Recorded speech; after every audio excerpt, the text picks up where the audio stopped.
우리가 지난주에 예레미야 선지자 이야기를 묵상했습니다. 예레미야는 나라가 망하던 정말 힘든 때에 선지자로 일을 했습니다. 그 힘든 시기를 보내느라고 예레미야는 결혼을 하지 못했습니다. 예레미야 16장을 보면 하나님께서 예레미야에게 결혼하지 말라 이런 명령을 내리십니다. 근데 그 결혼하지 말라고 하시는 이유가 아주 슬픕니다. 얼마 지나지 않으면 바벨론 군대가 공격해서 집집마다 이제 초상이 나는데 장례식을 치러줄 사람이 없고 그것 때문에 그 시신을 공중에 세워 들짐승이 다 먹어치우게 될 것이다 라고 말씀하시면서 그것 때문에 차라리 결혼하지 말라라고 말씀하신 겁니다. 그래서 예레미야는 사람들이 자기에게 왜 독신으로 사느냐라고 물을 때마다 장차 일어날 일을 말해 주었습니다. 이렇게 선지자는 기도 중에 하나님의 뜻을 깨닫고 자신의 삶으로 그 하나님의 뜻을 전하면서 살았습니다. 예레미야의 그 독신의 삶은 하나님의 뜻을 알리는 통로가 된 것입니다. 그래서 이렇게 기도하는 사람으로 또는 하나님의 뜻을 깨달은 사람으로 사는 것이 참 힘든 일입니다. 오늘 묵상하는 에스겔 선지자 역시 아주 힘든 시기를 살았습니다. 예레미야 선지자가 에스겔 선지자보다 조금 앞서서 선지자 활동을 시작했습니다. 그런데 이 두 선지자의 활동 시기가 많이 겹칩니다. 두 선지자 모두 남왕국 유다가 망하던 때에 또 망한 후에 활동하였습니다. 에스겔 선지자는 나라가 완전히 망하기 10년 전에 그때가 여호야긴이라는 왕이 다스리던 때인데요. 그때 여호야긴 왕이 바벨론으로 포로로 잡혀갑니다.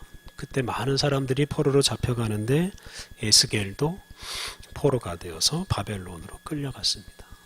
그러니까 에스겔 선지자는 남왕국 유다 땅이 아니라 바벨론 땅에서 선지자로 살았습니다.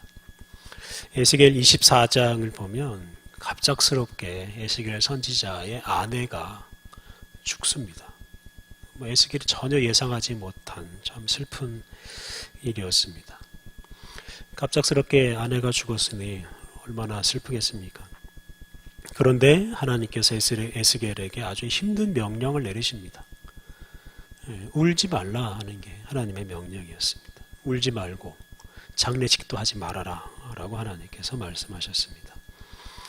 하나님이 이런 명령을 내리신 것은 그 에스겔 선지자의 아내가 죽던 때에 남왕국 유다도 완전히 멸망해서 무수히 많은 사람이 죽기 때문입니다. 그래서 지금 남왕국 유다에서는 뭐 누가 누구를 위해서 슬퍼할 수도 없고 장례식을 치러줄 사람도 없고 그런 상황입니다. 그러니까 바벨론의 포로로 잡혀와 있는 사람들은 좀 그나마 상황이 나은 것입니다. 그런데 하나님께서는 에스겔 선지자에게 사람이 죽었는데도 애도하지 말고 장례식도 하지 말라라고 하심으로써 그런 에스겔의 모습으로 지금 조국 남왕국 유다가 망했다 하는 것을 바벨론 사람들에게 바벨론에 있는 유다 사람들에게 전하도록 한 것입니다. 그래서 에스겔은 그런 하나님의 명령에 순종해서 눈물도 흘리지 못하고 장례식도 하지 못하고 그냥 아내를 묻게 되었습니다. 근데 이러한 에스겔의 이런 생활이 하나님의 말씀을 전하는 통로가 되었습니다. 기도는 그냥 말에 그치는 행위가 아닙니다. 기도하면서 하나님의 말씀을 깨달으면 그 깨달은 말씀 때문에 생활이 달라지게 됩니다. 사실 이렇게 삶이 달라지지 않는 기도는 뭐 별로 의미가 없다고 말할 수도 있습니다. 그런데 기도로 인해서 달라진 우리의 삶이 행복할 수도 있지만 꼭 행복해지지 않을 수도 있다 하는 것이 중요합니다.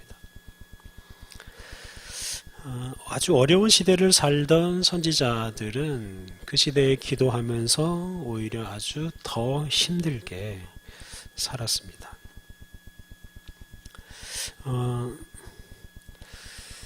앞서 말씀드린 대로 에스겔 선지자는 나라가 망하기 전에 바벨론으로 끌려왔습니다.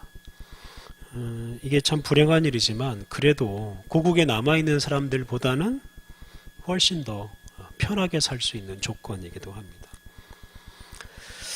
그런데 이 바벨론에 끌려온 에스겔은 하나님의 말씀을 받으면서 정말로 힘든 인생을 살아가게 됩니다. 예레미야도 죽여달라 이런 기도를 드렸는데요. 이 에스겔 선지자 역시 참 힘든 인생을 삽니다. 에스겔 1장부터 3장에 그 에스겔이 바벨론의 그발강 가에서 기도하다가 이제 하나님의 말씀을 받고 하나님의 환상을 봅니다. 그러면서 그가 이제 선지자로 일을 하기 시작하는데, 오늘 읽은 본문 바로 직전까지 말씀이 에스겔이 선지자로 부름받는 이야기입니다. 그리고 오늘 읽은 본문부터 이제 에스겔이 하나님의 말씀을 전하기 시작하는데, 이렇게 처음으로 에스겔이 하는 일이 참 너무 힘들고 한편으로는 너무 실망스러운 일이기도 합니다. 하나님께서 에스겔 선지자를 들판으로 부르십니다. 그리고 거기서 이제 하나님께 기도하게 하시고, 기도하면서 에스겔이 하나님의 뜻을 깨닫습니다. 에스겔 선지자가 기도하는 중에 하나님의 말씀을 듣는데, 하나님께서 에스겔에게 에스겔의 집으로 들어가라 라고 말씀하십니다. 그리고 또 사람들로 하여금 에스겔을 결박하게 하십니다. 그래서 에스겔은 결박된 채로 자기 집에 갇혀서 살게 됐습니다. 가택연금 비슷한 이런 상황이 된 겁니다. 근데 이러한 에스겔의 삶이 바벨론의 포로로 끌려온 그 유다 사람들에게는 하나님의 말씀을 전하는 그런 수단이 됩니다. 이 당시 바벨론에 끌려온 사람들은 자신들의 조국 남왕국 유다가 절대 망하지 않는다라고 확신을 하면서 살았습니다. 망하기는커녕 남왕국 유다가 지금 그들을 공격하고 있는 바벨론 군대를 다 무찌르고, 그리고 군대를 이끌고 바벨론까지 와서 포로로 잡혀온 자기들을 다시 데리고 갈 것이다, 이런 생각을 하면서 살았습니다. 이 바벨론에 끌려온 사람들이 자기들의 죄 때문에 나라가 망한다는 이런 생각은 하지 못하고, 그냥 하나님께서 우리를 사랑하셔서 우리를 망하게 하지 않으신다, 결국 하나님이 우리를 구원하신다, 이런 생각만 하고 있었습니다. 특히 남아국 유다 사람들은 아직 성전이 있기 때문에, 하나님이 거하시는 성전이 있기 때문에 우리는 절대로 망하지 않는다, 이런 생각을 하고 있었습니다. 그러니까 이런 사람들에게 나라가 망한다고 하는 이 선지자의 말은 들리질 않습니다. 나라가 망하는 건 아예 상상도 하지 않았습니다. 에스겔은 이제 그런 사람들을 향해서 지금 그 당시 예루살렘이 바벨론의 군대에 포위되어서 아무것도 할 수 없는 상황이고 결국 망할 것이다 라는 말씀을 전하고 있는 겁니다. 그러니까 집안에 묶인 채로 갇혀있는 이 에스겔의 모습이 곧 예루살렘 성에 갇혀서 바깥으로 나오지도 못하고 망할 날만 기다리는 사람들과 같다라고 지금 말하고 있습니다. 사람들이 하도 에스겔의 말을, 그런 망한다는 말을 받아들이지 않으니까 하나님께서 에스겔로 하여금 아주 힘들게 살게 하심으로써 당신의 말씀을 전하게 하신 것입니다.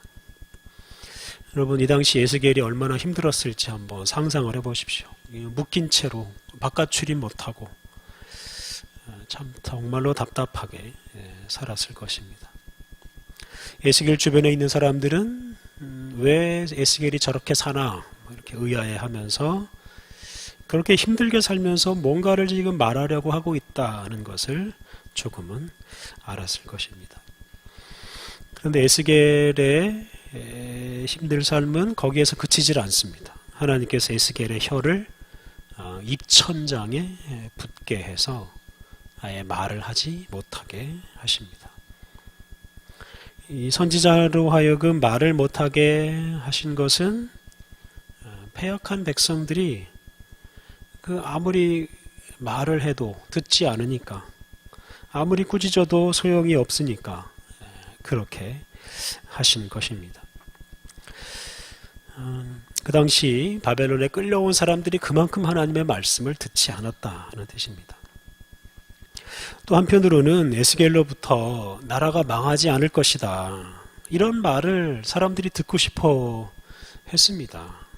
그런데 그런 사람들에게 결코 말을 하지 않을 것이다 하는 이런 뜻도 담겨 있습니다. 그러니까 에스겔의 혀가 입천장에 붙었기 때문에 에스겔이 좋은 말도 해줄 수가 없는 겁니다. 에스겔이 바벨론에서 활동할 때 거기에도 거짓 선지자들이 많이 있었습니다. 그 사람들은 바벨론에 끌려온 그 유다 사람들에게 아부하는 말을 전했습니다. 하나님께서 위험에 처한 예루살렘을 구원할 것이고 남왕국 유다의 군대를 바벨론까지 보내서 이 포로로 잡혀온 사람들을 다시 데리고 갈 것이다, 이런 식의 말들을 전했습니다. 그리고 이제 그 말을 들은 사람들은 만족하고 행복해했습니다. 그리고 그 말을 전해준 선지자에게 잘해 주었습니다. 그런데 에스겔 선지자는 그들에게 정반대 말을 했습니다. 그래서 사람들은 그런 에스겔을 싫어했습니다. 그래서 에스겔을 집에 가두고 아무 말도 하지 못하게 입을 틀어 막으려고 했을 수도 있습니다.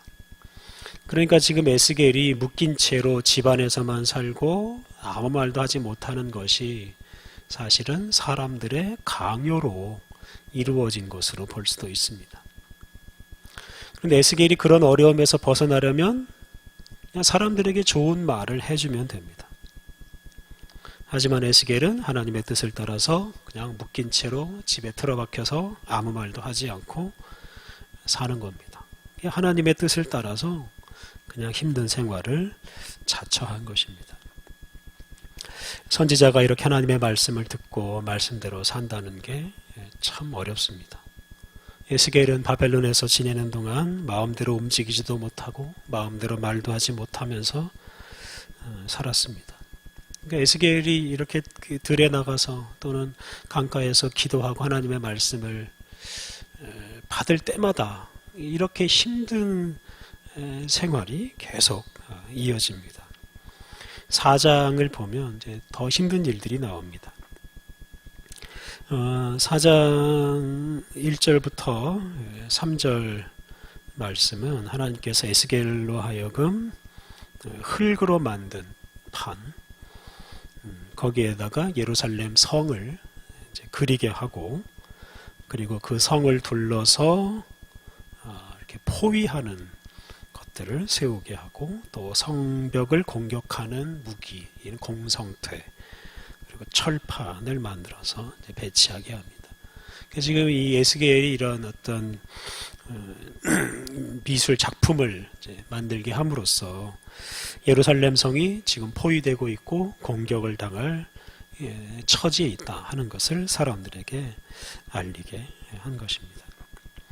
이어지는 4절부터 6절을 보면 에스겔에게 더 힘든 행위를 하라고 하십니다. 하나님께서 에스겔에게 왼쪽으로 누워서 390일을 살아라 라고 말씀하십니다. 그것은 이스라엘이 범죄한 것에 대해서 벌을 받는 것이다 라고 말씀하셨습니다. 반듯하게 잠을 못 자고 이렇게 왼쪽으로 누워서 390일, 1년하고도 한 달을 더 살아야 했습니다. 또 에스겔에게 오른쪽으로 누워서 40일을 지내라 라고 말씀하시면서 그것은 남왕국 유다가 지은 죄에 대한 벌이다 라고 말씀하셨습니다. 그리고 390일과 40일을 합하면 430이 됩니다.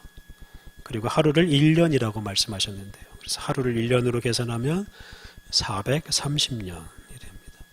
430년은 이스라엘 민족이 애굽에서 노예 생활을 한 횟수입니다. 그래서 에스겔이 430일 동안 누워서 산 것은, 옆으로 누워서 산 것은 이스라엘 민족이 애굽에서 430년 동안 노예 생활한 것처럼 남왕국 유다가 완전히 망하고 그 후로 오랫동안 포로 생활을 하게 될 것이다 라는 것을 예고하는 말씀입니다. 여러분, 430일 동안 이렇게 옆으로 누워서 산다는 게 이게 얼마나 힘든 일이겠습니까? 1년하고도 2달을 정말 꼼짝 못하고 이렇게 누워서만 지내는 게 얼마나 답답하겠습니까? 차라리 몸이 아프면, 차라리 몸이 못 움직이는 몸이면 뭐 더 훨씬 더 쉬웠을 것입니다. 사지가 다 멀쩡한데 그냥 누워서 1년 넘게 살아가는 이런 참 답답한 삶으로 이제 앞으로 이렇게 답답한 인생이 우리에게 다가온다라고 사람들에게 지금 말을 하고 있는 것입니다. 7절, 8절을 보면 하나님께서 에스겔을 또 줄로 묶으시고, 그 줄로 묶여 있는 그 기간이 예루살렘이 포위된 기간임을 또 알게 하십니다. 에스겔은 그래서 이제 나라가 망하기 10년 전에 바벨론으로 끌려와서 망할 때까지 이렇게 늘 묶여 살고 누워서 살고 말도 못하면서 살았습니다. 이어지는 이제 9절 이하 말씀을 보면 하나님께서 에스겔에게 아주 적은 음식만 먹게 하십니다. 그리고 그 음식을 똥으로 구워 먹게 하십니다. 그러니까 더러운 음식을 먹게 하신 것입니다. 그 당시 유다 사람들은 가나안 땅이 아닌 그 이방인의 땅은 다 더러운 땅으로 여겼고 거기에서 나오는 곡식들, 식물들은 다 더러운 것으로 여겼습니다. 그래서 이 더러운 음식을 먹는다는 것은 곧 이방 나라에서 더러운 음식을 먹으면서 고생해야 된다는 뜻이고, 결국 이것은 고향으로 돌아가지 못하고 이방 나라에서 계속 살아야 된다 하는 뜻입니다. 그래서 당시 포로로 끌려온 사람들은 곧 고국으로 돌아가서 깨끗한 음식을 먹고 살리라 이렇게 기대했지만 그런 날은 오지 않는다라고 지금 에스겔이 이렇게 똥으로 구운 음식을 먹으면서 사람들에게 선포한 것입니다. 에스겔은 이렇게 자신의 고통스러운 삶으로 나라의 멸망을 거듭해서 요구하고 사람들로 하여금 그 멸망을 받아들이라 라고 촉구하고 그러면서 회개하라고 촉구했습니다. 에스겔은 바벨론에서 나라가 완전히 망할 때까지 이렇게 고통스럽게 또는 더럽게 살면서 남왕국 유다의 운명을 예고하며 살았습니다. 그리고 나라가 망한 이후에 이제 비로소 백성들에게 희망의 말씀을 전합니다. 예레미야가 고생을 참 많이 했는데 에스겔도 역시 참 많은 고생을 했고 이게 선지자의 삶이고 또 기도하는 사람의 삶입니다. 우리는 대개 편안할 때는 기도를 잘 안 하고 어렵고 힘든 일을 만나면 기도를 하게 됩니다. 그리고 그 어렵고 힘들 때 기도할 때의 기도 제목은 아주 단순하죠. 그 어렵고 힘든 순간이 빨리 좀 지나가게 해주십시오. 이런 기도를 드립니다. 이런 우리의 기도 생활을 에스겔이나 예레미야의 이런 생활하고 비교해 보면 참 부끄럽기 그지가 없습니다. 어렵고 힘들 때 기도하는 것은 뭐 선지자들도 마찬가지였습니다만 기도하는 자세가 다릅니다. 우리는 어렵고 힘든 일을 회피하려고 기도하지만 선지자들은 어렵고 힘든 일을 마다하지 않는 자세로 기도합니다. 선지자들은 기도함으로써 오히려 어렵고 힘든 일을 받아들입니다. 그렇게 해야만 하나님의 뜻을 사람들에게 전할 수가 있고 또한 이룰 수가 있기 때문입니다. 7, 80년대에 우리 한국교회가 예수님을 믿으면 가난을 극복하고 잘 살 수 있다. 이런 말씀을 참 많이 전했습니다. 그런 말씀을 통해서 우리나라 전체가 가난을 극복하는데 크게 이바지했다라고 말할 수 있습니다. 그런데 21세기는 그런 말씀을 전하는 시대가 아닙니다. 21세기는 우리가 그동안 너무 잘 살려고 노력하느라고 그것 때문에 지금 재앙을 당하고 있는 시기입니다. 환경오염, 기후변화 뿐만 아니라 우리 가정과 나라와 온 세계에서 이 돈 문제, 경제 문제 때문에 정말 전쟁을 벌이고 있습니다. 다시 말하면 더 잘 살려고 지금 온 세계가 싸움을 벌이고 있습니다. 그러니까 더 잘 살려고 하면 할수록 세상은 더 치열하게 싸워야 하고 그러면 세상은 더 더러워지고 환경오염은 더 심해지고 기후변화는 더 잦아지고 그래서 재앙을 만날 수밖에 없습니다. 그래서 이런 시대에는 우리가 편안하게 또 부유하게 사는 것으로 하나님의 말씀을 전해서는 안 되는 그런 시대입니다. 경제전쟁에서 패배한 사람들, 그래서 힘들게 사는 사람들과 아픔을 함께하고 또 환경오염과 기후변화로 고생하는 이런 동식물들 또 사람들 아픔에 우리가 참여해야 합니다. 그러니까 그런 아픔에 우리가 참여하는 그런 어려운 삶으로 우리가 하나님의 뜻을 전해야 하는 시대가 바로 오늘 우리의 시대입니다. 오늘 우리는 우리 시대의 하나님의 뜻이 무엇인지 깨닫기 위해서 기도해야 하고 그 뜻을 전하기 위해서 어렵고 힘든 삶도 마다하지 않아야 합니다. 나라가 죄로 인해 망해가는 시대에 참 어렵고 힘든 삶으로 하나님의 말씀, 또 하나님의 심판을 전한 에스겔 선지자처럼 우리도 우리 시대의 이 죄와 죄로 인한 어려움과 아픔을 회피하지 않고 외면하지 않고 살아야 합니다. 사랑하는 성도 여러분, 단순히 힘들고 어려운 일을 피하기 위해서 기도하거나 단지 그렇게 살지 마십시오. 어렵고 힘들게 사는 것이 하나님께서 우리에게 주신 사명일 수도 있습니다. 우리의 어렵고 힘든 삶으로 하나님의 뜻을 전할 수 있고 어렵고 힘든 삶으로 사람들의 고통에 참여하는 것이 그게 온전한 기도를 드리는 사람의 생활일 수가 있습니다. 그리고 우리가 그러한 생활로 하나님의 뜻을 이 세상에 잘 전할 수가 있습니다. 절망적인 시대에 참 절망적인 삶으로 하나님의 말씀을 전했던 이 에스겔처럼 우리도 용기를 내서 위험과 절망을 감수하는 그런 인생을 살아가야 하겠습니다. 우리 함께 기도하시겠습니다. 하나님, 우리에게 주님의 말씀을 주시고 또한 우리로 하여금 그 말씀을 전하게 하시니 감사합니다.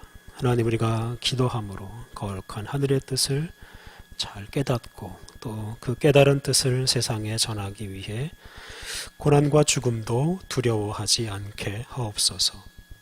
하나님, 어두운 시대에 하나님의 말씀으로 세상을 책망하고 또한 그 말씀으로 세상을 이끌어 갈 수 있도록 우리에게 은혜를 베풀어 주옵소서.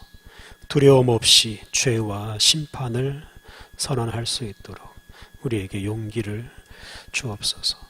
거룩한 말씀을 전하기 위해 어렵고 위험한 일도 감수하며 살게 하옵소서. 예수님의 이름으로 기도드립니다. 아멘.